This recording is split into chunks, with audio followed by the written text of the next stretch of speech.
क्या करवाया था कल? कैलेंडर में वर्ष जो थे वो बताए थे क्या? साधारण वर्ष और लीप वर्ष। दोनों में अंतर क्या है? साधारण वर्ष में 365 दिन, उसमें 366 दिन। अंतर किसके कारण होता है? फरवरी के कारण। साधारण वर्ष जो है उसमें फरवरी 28 दिन की होती है, लीप वर्ष में 29 दिन की। और साधारण वर्ष में साल का प्रथम दिन और अंतिम दिन सोमवार होता है, लीप वर्ष में एक दिन का अंतर रहता है। साधारण वर्ष में किसी तारीख को आपको दे रखा हो वार और अगले वर्ष उसी तारीख का वार निकालना हो तो एक दिन का फर्क रहेगा।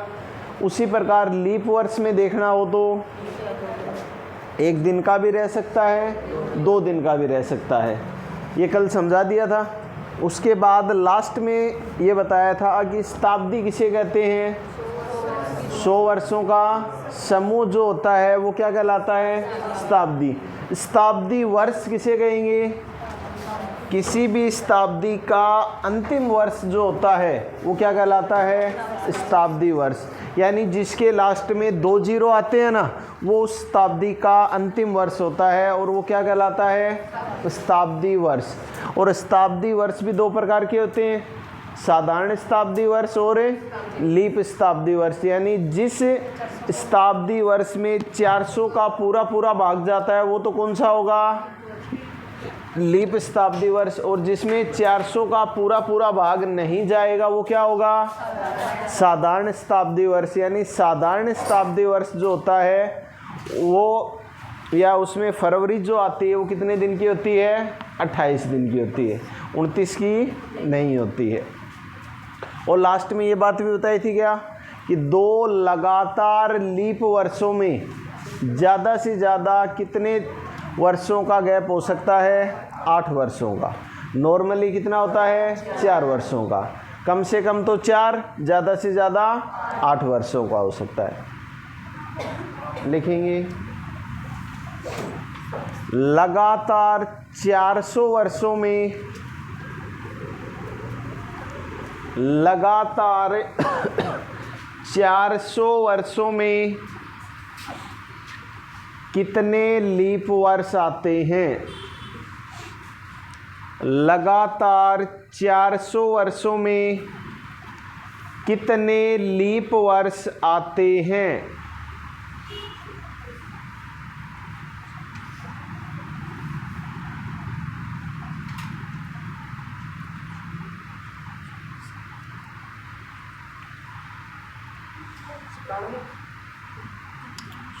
में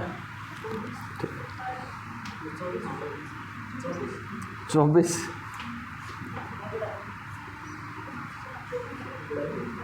लगातार 400 वर्षों में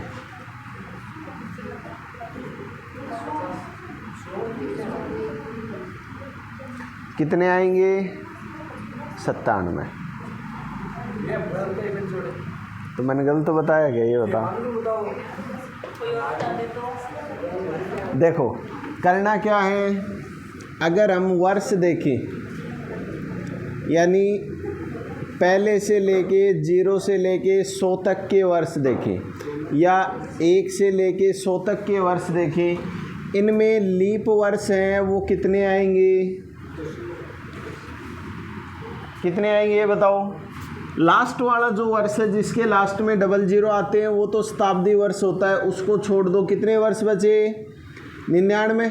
और 99 सालों में लीप वर्ष और साधारण वर्ष कितने कितने आए? कितने सालों के बाद आते हैं? 4 वर्ष के बाद। 4 का भाग देंगे तो 24 चौके 96, 3 शेष बच गया। इससे हमें कोई मतलब नहीं है। तो लगातार 100 वर्षों में यानी पहली जो शताब्दी थी उनमें लीप वर्ष कितने आएंगे? 24। और साधारण वर्ष कितने बच गए?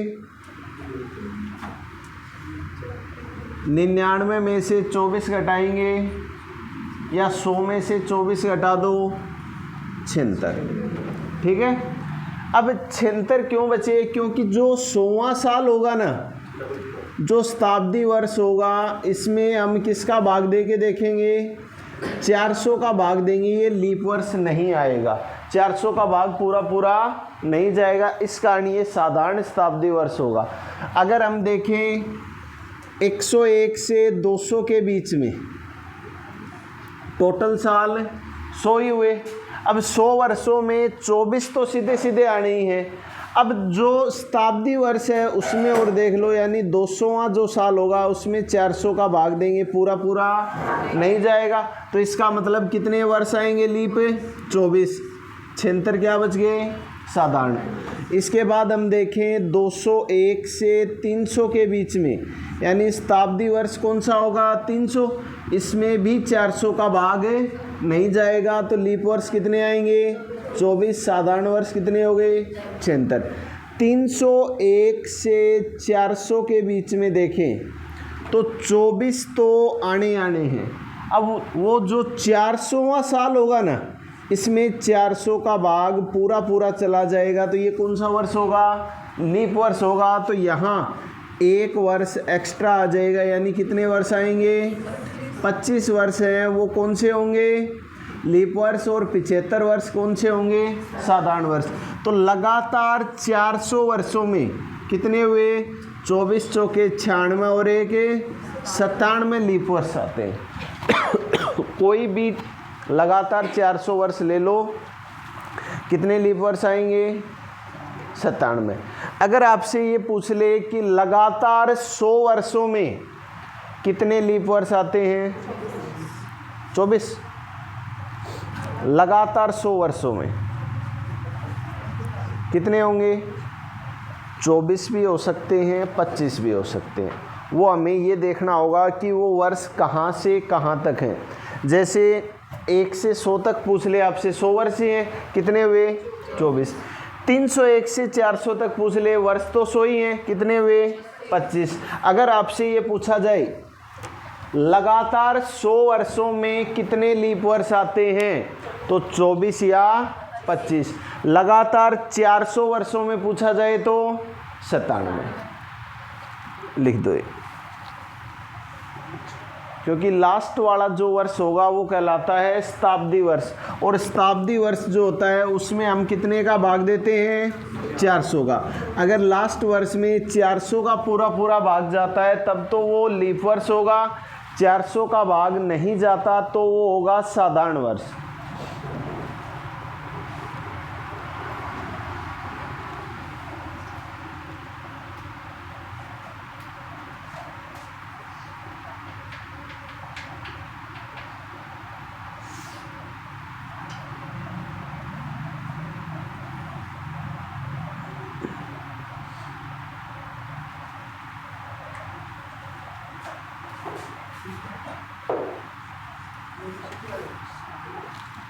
अगला क्वेश्चन लिख देना, लगातार 100 वर्षों में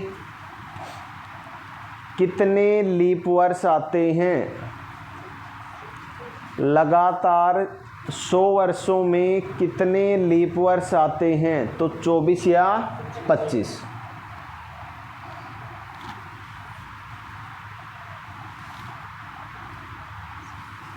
लिखें अगला, लगातार 400 वर्षों में,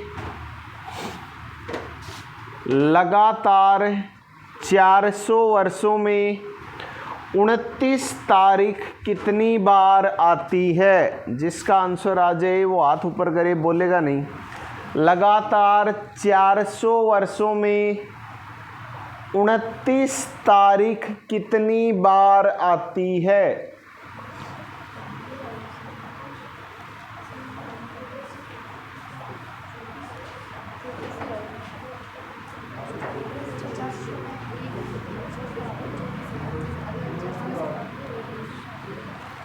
लगातार 400 वर्षों में 29 तारीख कितनी बार आती है।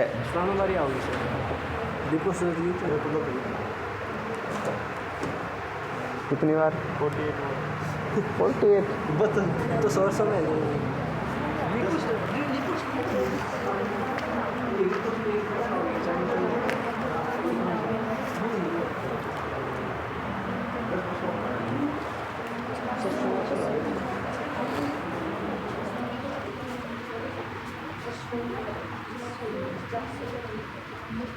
कितना आया? 97 होगा, 97 होगा।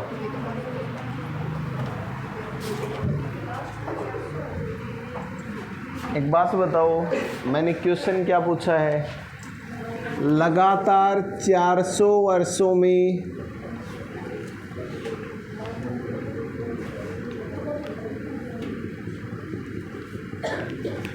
29 तारीख कितनी बार आती है? ये पूछा है क्या? मैंने ये पूछा है क्या 29 फरवरी कितनी बार आती है?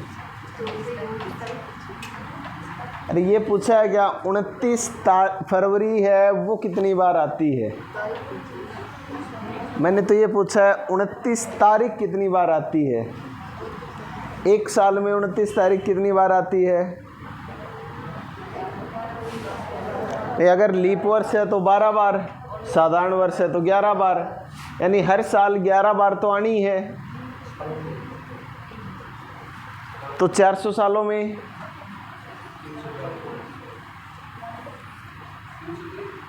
400 सालों में कितनी बार आएगी?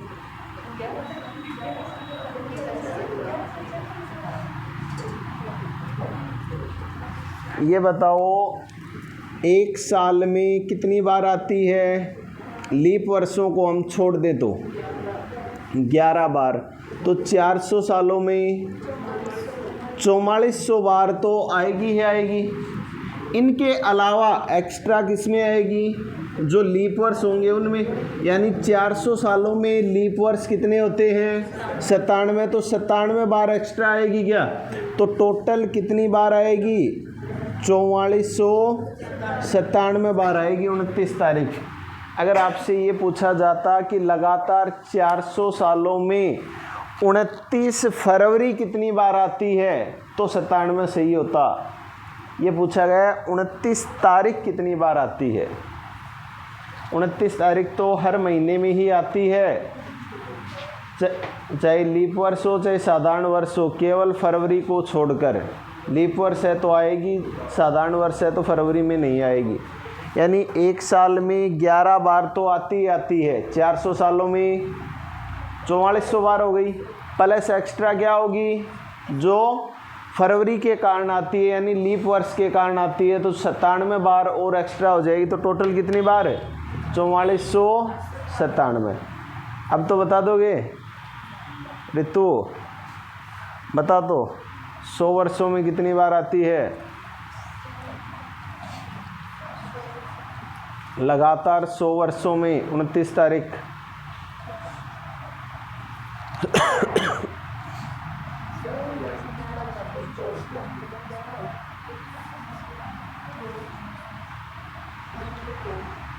ऑप्शन है 24, 25,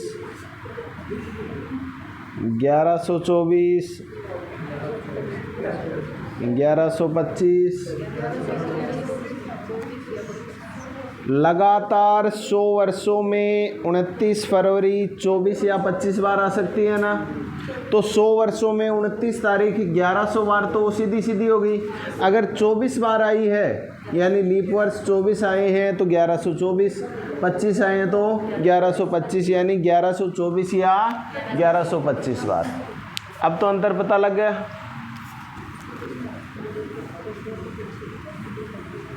एडिंग डालेंगे, पंचांग ज्ञात करना। पंचांग ज्ञात करना, पंचांग या ऑब्लिक डाल के लिख देना वार ज्ञात करना। पंचांग ज्ञात करना या वार ज्ञात करना। पंचांग होता है जो पतड़ा, बामण ने दिखाया करोगे।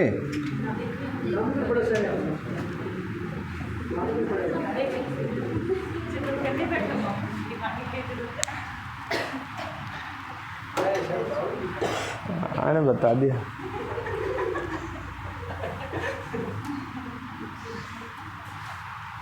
वार ज्ञात करना क्लास के बाद में देखेंगे, ठीक है। देखो जैसे शादी के समय दोनों का जो पतड़ा देखा जाता है, कुंडली जो मिलाई जाती है, वो इसी के अनुसार होती है। जैसे अगर उनका जो पंचांग है वो मिल जाता है तो लड़ाई झगड़े कम होते हैं, अगर नहीं मिलता तो रोज़ लड़ाई झगड़े, कभी थाली उधर कभी कुछ, ये ले, ऐसे होता है। तो देखो कैसे ज्ञात करते हैं। सबसे पहले ये बताओ, 1 तारीख जो थी, यानी सबसे पहले जो कैलेंडर की शुरुआत हुई ईस्वी सन की, तो 1 तारीख को वार क्या था? सोमवार। कौन सा वार था? सोमवार।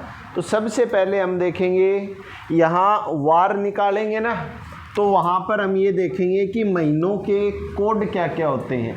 महीनों के कोड ज्ञात करने हैं। सबसे पहला तो माह या महीनों के कोड।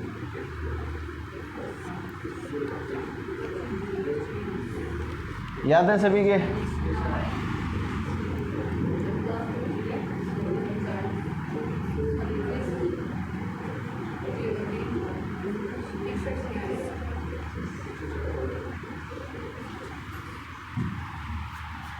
देखो कैसे याद करोगे?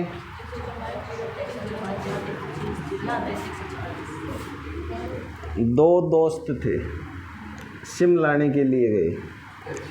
अब सिम लाने के लिए गए तो एक ने लास्ट में नंबर लिए 144, दूसरे ने नंबर लिए 146, 144 और 146। अब नंबर ले लिए। अब एक ने घर पे जाके दूसरे के पास फ़ोन मिलाया, तो फ़ोन मिलाया तो आपके द्वारा डायल किया गया नंबर किसी दूसरे नंबर पर व्यस्त है। अब व्यस्त है तो थोड़ी देर बाद फ़ोन उठाया तो पूछा कहाँ बिजी है, तो उसने कहा तो अकेला थोड़ी है, 5-4 और हैं, मतलब 4-5 और हैं। कितने और हैं? 5 और। तो दूसरा बोला ये बात है, थोड़ी देर में उसने मिलाया तो सेम वही हालत, आपके द्वारा डायल किया गया नंबर है, दूसरे नंबर पर व्यस्त है। तो उसने कहा तेरे पास तो 5 है, तो मेरे पास तेरे से एक ज़्यादा 6 है, तो 5 का स्क्वायर है 25। 3-3 के ग्रुप में लिखा है क्या? तो 25 को भी ग्रुप में ही लिखना है, तो क्या लिखेंगे? 0 25। 6 का स्क्वायर हो गया याद सभी के? ठीक, नहीं तो रटते, इनको रटना नहीं है, ठीक है। ये किन के कोड आ गए? महीनों के, यानी जनवरी का कोड क्या होगा? 1, फरवरी 4, मार्च 4, अप्रैल 0, मई 2, जून 5, जुलाई, अगस्त, सितंबर, अक्टूबर, नवंबर और दिसंबर। ये तो होते हैं साधारण वर्ष में। किस में? साधारण वर्ष में। अगर लीप वर्ष में कोड निकालने हो ना, तो केवल जनवरी फरवरी के कोड ही चेंज होते हैं। किनके? जनवरी फरवरी के, यानी यहाँ 1-4 है तो वहाँ 0-3 हो जाता है, बाकी सारे के सारे सेम।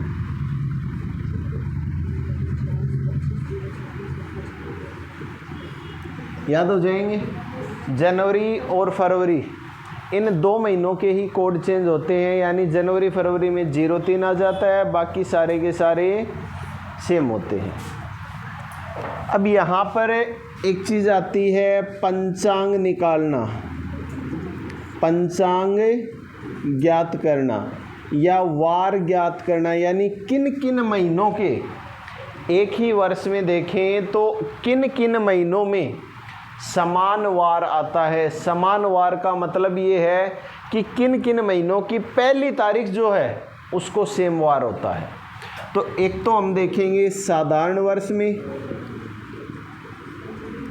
और दूसरा हम देखेंगे लीप वर्ष में, यानी किन किन महीनों का पंचांग है वो समान रहता है, किन किन महीनों में पहली तारीख जो है उसको सेम वार रहता है। लास्ट में वो 28 का भी हो सकता है, 29, 30, 31 हो सकता है, लास्ट का नहीं लेना में। पहली जो तारीख है, 1 तारीख जो है उसको सेम वार होना चाहिए। तो कैसे करेंगे, यहाँ जो अंक लिखे हैं ना, वो जिन जिन महीनों में सेम आए हैं उनका पंचांग सेम ही मिलेगा। यानी 1 जो आया है वो कौन कौन से महीने में है, जनवरी में है, उसके बाद अक्टूबर में है क्या।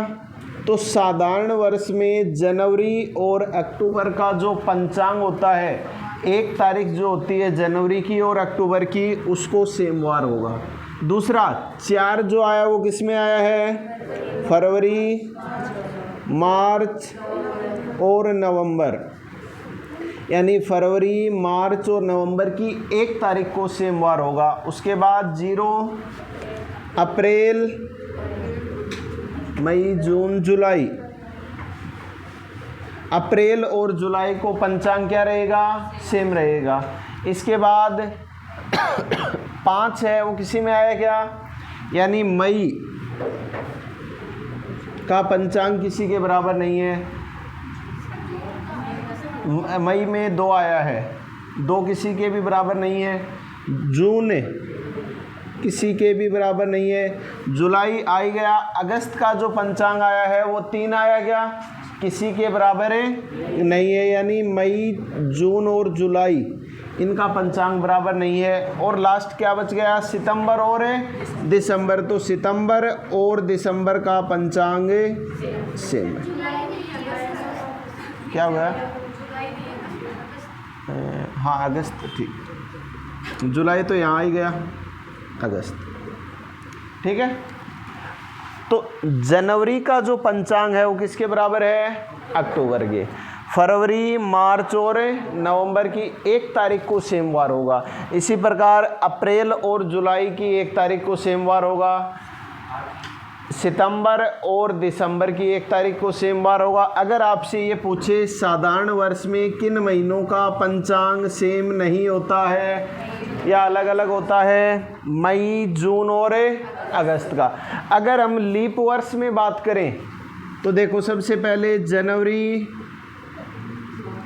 जनवरी, फरवरी, मार्च, अप्रैल, मई, जून, जुलाई।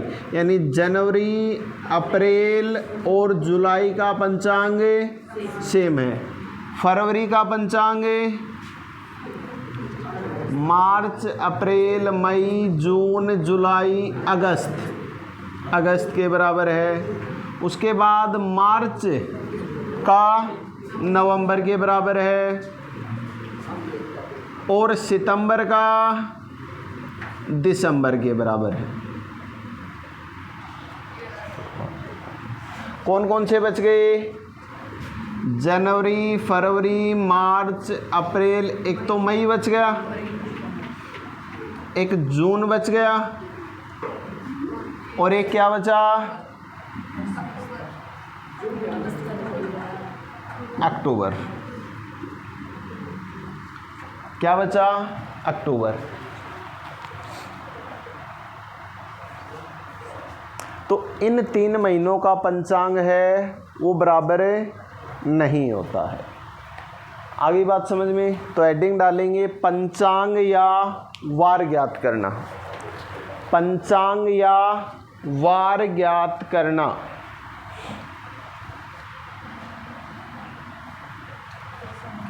इसके नीचे लिखेंगे सप्ताह का प्रथम वार क्या होगा, सोमवार। सप्ताह का प्रथम वार सोमवार। और वार कितने होते हैं, 7। इसके नीचे हेडिंग डालेंगे महीनों के कोड।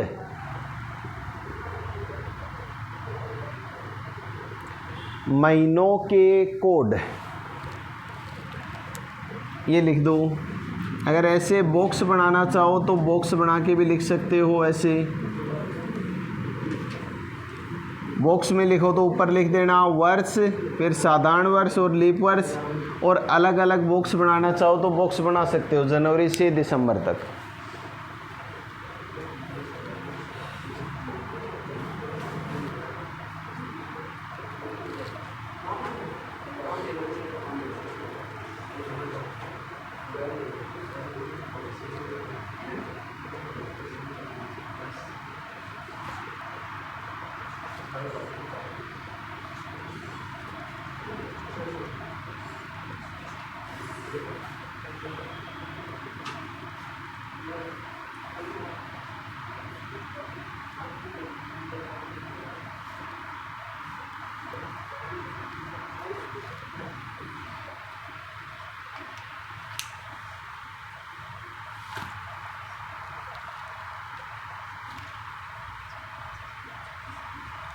लिख दिया गया। इसके बाद हेडिंग डालना पंचांग ज्ञात करना, पंचांग ज्ञात करना, यानी ब्रैकेट में लिख देना दिन या महीनों के वार समान, यानी महीनों में वार समान। किन किन महीनों में वार या दिन हैं वो समान होते हैं वो बताने। पहले लिखेंगे साधारण वर्ष का पंचांग, साधारण वर्ष का पंचांग, और इसमें ये चीज़ लिख दो जनवरी का पंचांग अक्टूबर के बराबर, फरवरी मार्च और नवंबर का बराबर, अप्रैल और जुलाई, सितंबर और दिसंबर।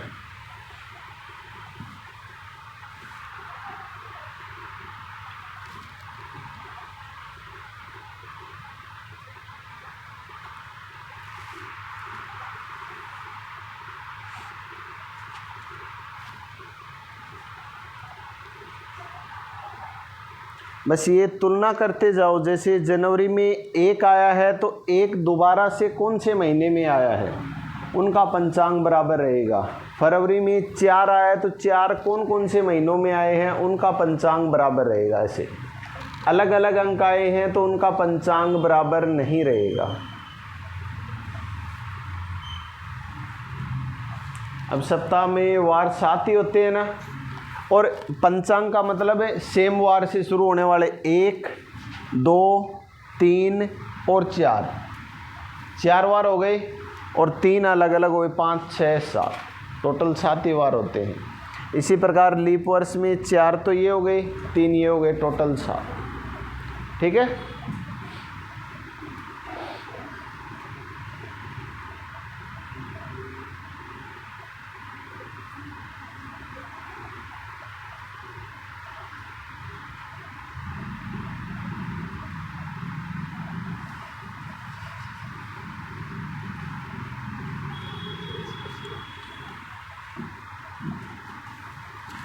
लिख लिया गया।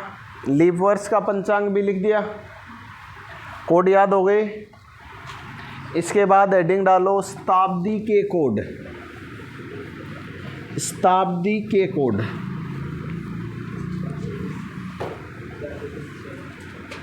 शताब्दी के कोड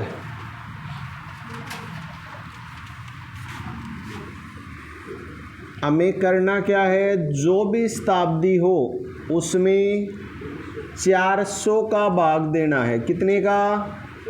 400 का भाग देने पर जो शेष बचेगा ना वो देखना है बस, और उसका कोड लिखना है। यानी 400 का भाग देंगे तो या तो 100 शेष बच सकता है, या 200 बच सकता है, या 300 बचेगा, या पूरा भाग जाएगा, 0 शेष बचेगा। इनके कोड कैसे याद करने हैं? कोई चालाक होता है तो उसको क्या बोलते हैं? 420 बोलते हैं क्या? ज़्यादा 420 मत बने, तो 420 और इनको जोड़े तो 6, यानी 420 6। ऐसे बोलते हो ना अब, 420 मत बनो ज़्यादा। ये अब आगे से ये याद रखना, 420 6 मत बनो। ठीक है, कोड याद हो जाएंगे।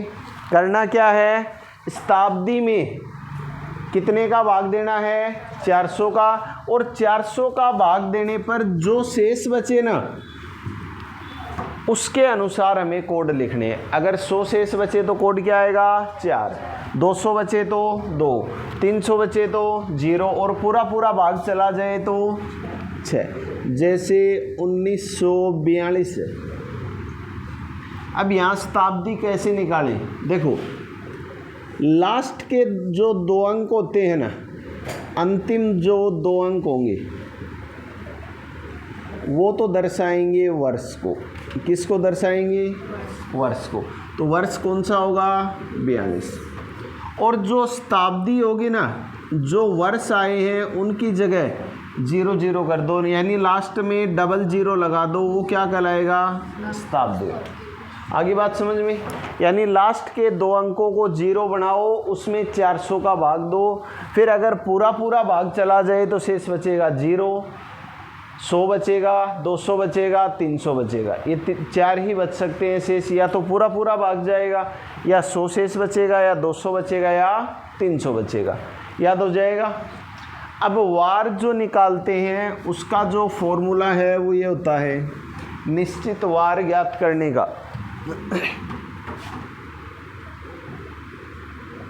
कोई भी हम तारीख लिखते हैं उसमें क्या क्या आता है, एक तो दिनांक आती है क्या, दिनांक, दिनांक के बाद क्या आते हैं महीने, महीने के बाद क्या आता है 1942 लिखा तो पहले 1900 आया है, 1900 क्या है शताब्दी, शताब्दी के बाद क्या आता है वर्ष, और वर्ष में से हम क्या देखते हैं लीप वर्ष यानी अधिवर्ष।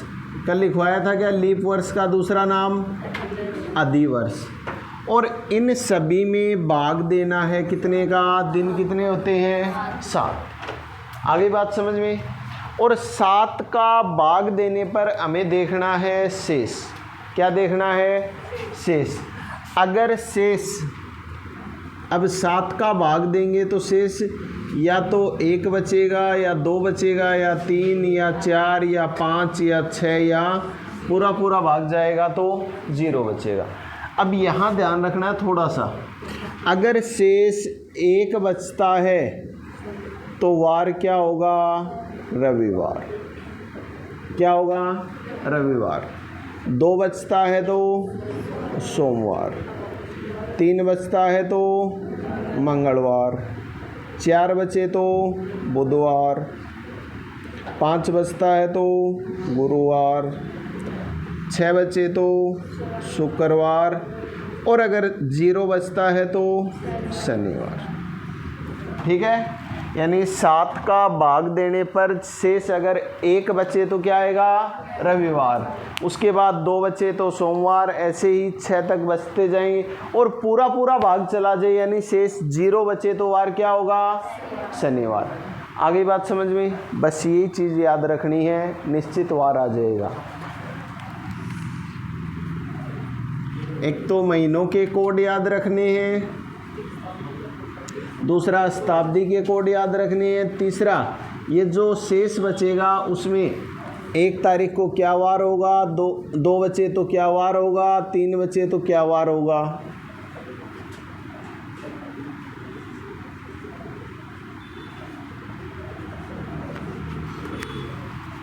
अब जैसे आज तारीख कितनी है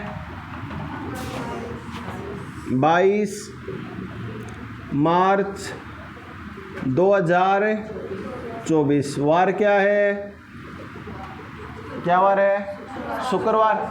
आज का ही वार निकालना है।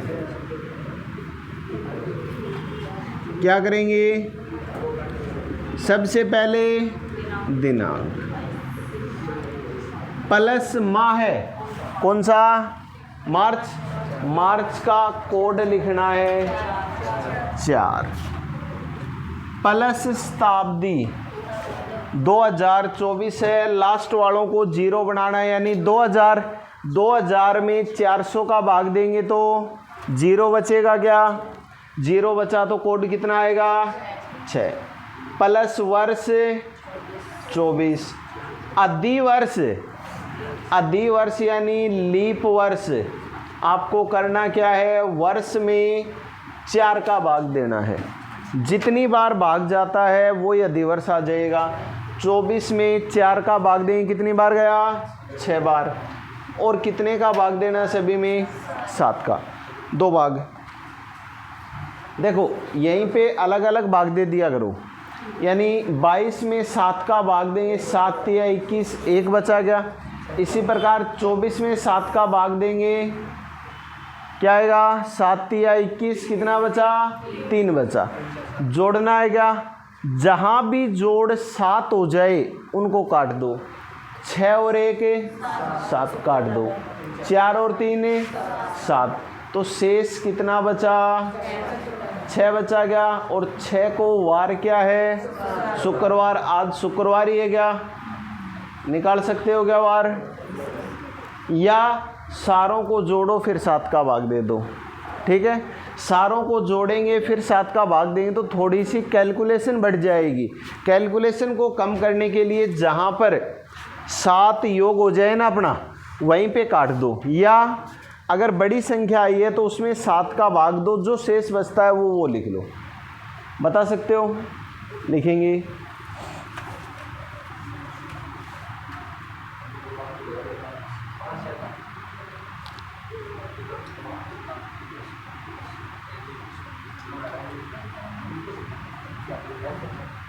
तेरी DOB क्या है?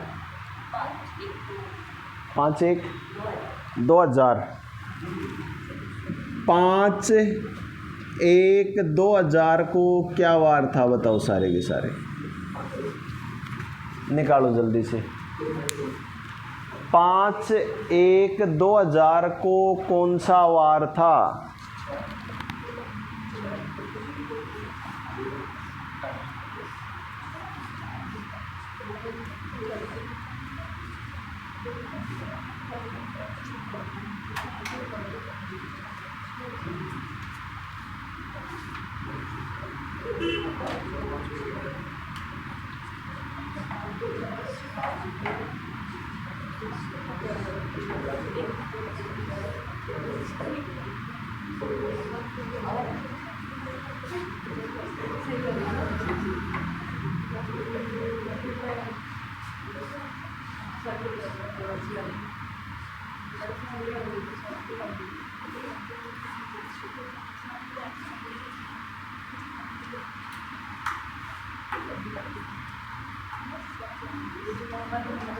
क्या आया? गुरुवार आ गया।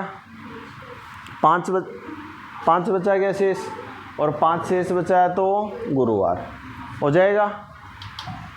किसका नहीं आया? सबसे पहले दिनांक कितनी? 5 प्लस माह जनवरी का कोड 1 प्लस शताब्दी 2000 में 400 का भाग दिया तो 0 बचा, 0 का कोड 6, वर्ष 0 अधिवर्ष 0 बटे में 7, 6 और 1 7, क्या बचा शेष? 5 बचा। 5 का कोड क्या है? गुरुवार।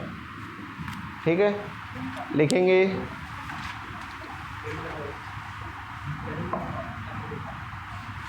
15 अगस्त 1947 को कौन सा वार था?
क्या?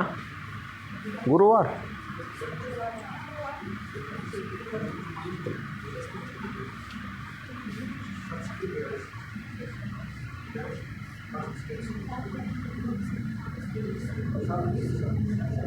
कौन सा वार आया?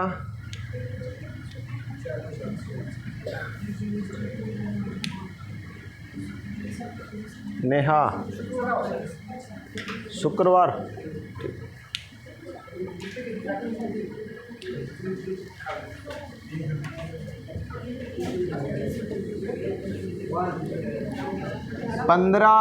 अगस्त 1947, दिनांक 15, अगस्त का कोड 3।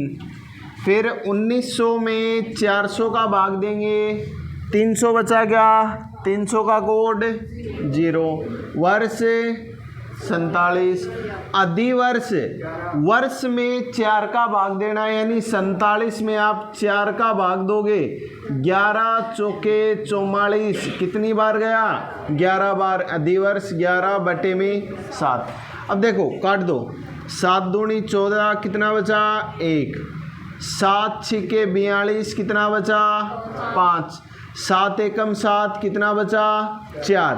और जहाँ भी योग 7 हो जाए ना वहीं पे काट दो, 4 और 3 7, कितना बचा है बे, 5 और 1 6, और 6 का मतलब है शुक्रवार।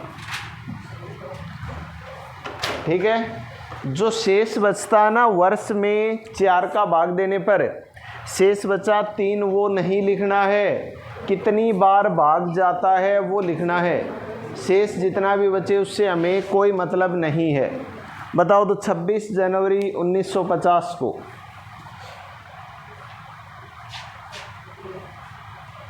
क्या हुआ था? 26 जनवरी 1950 को संविधान लागू हुआ था। तो बना कब था?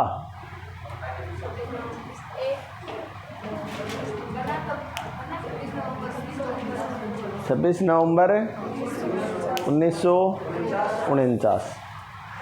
कितने दिन लगे थे? हाँ चलिए।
क्या आया?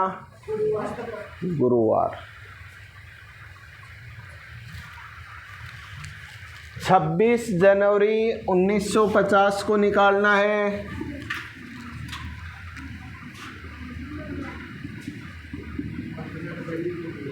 दिनांक 26, जनवरी का कोड 1, शताब्दी 300, 300 में 0, 50 वर्ष हो गया।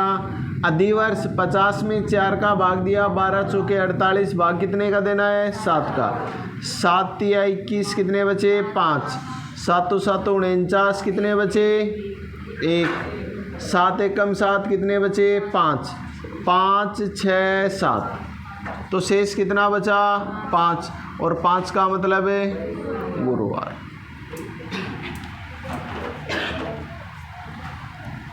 एक और बता दूं, 6 फरवरी 2008 को कौन सा वार था?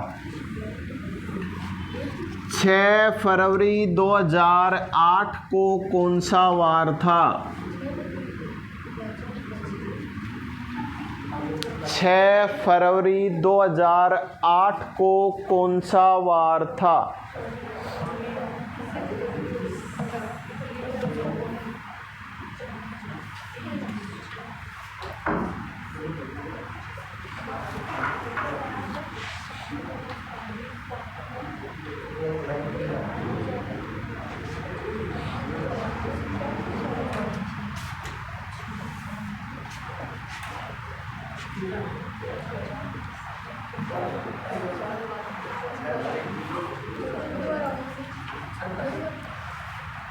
क्या आएगा?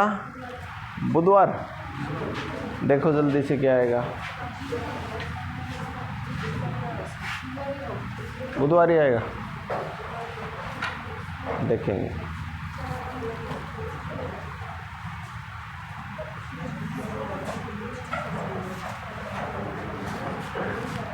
देखो दिनांक कितनी? 6। माह है फरवरी, फरवरी का कोड 3 आएगा या 4 आएगा?